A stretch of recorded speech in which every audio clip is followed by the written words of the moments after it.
Hello everyone, my name is Stephanie Morin, and today we are once again going to the world of Disney with the Disney 365 Stories a Day book. This big book right here is actually an old version. I have the new version up here.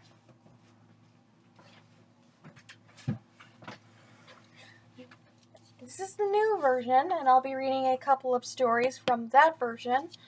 It has all of the stories from Frozen, Brave, Tangled, Wreck-It Ralph, Inside Out, a bunch of the other new Disney movies. Again, no Encanto, Soul, or any of the more modern Disney movies. But for now, I want to read a story out of this book. So, in, I guess, celebration of Disney releasing yet another live-action remake, this time of Pinocchio, I would like to read A Helping Hand, which is this week's story. So, let's begin, guys. Oh, Pinocchio, cried Geppetto. I can hardly believe that my little puppet is alive. It was the morning after the Blue Fairy had visited Geppetto's house and brought Pinocchio to life. You must get ready for school, my boy, said Geppetto. Pinocchio was full of curiosity.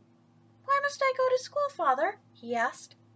Why, so that you can learn, Geppetto replied. Now, be a good boy and go make the bed while I clear away these dishes.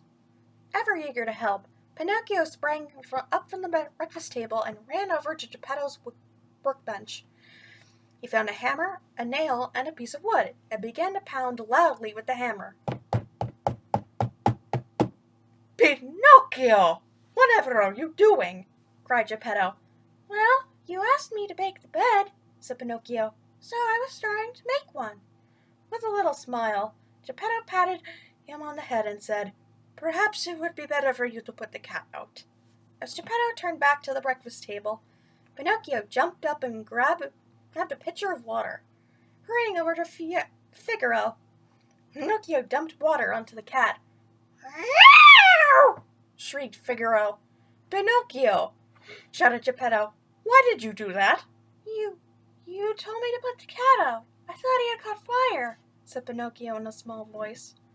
Oh, my dear boy, you have much to learn. Geppetto sighed as he dried off Figaro.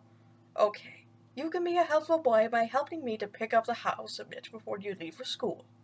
All right, father, said Pinocchio, and he raced out of the front door. Where in the world is he going? Geppetto wondered aloud as he followed Pinocchio outside.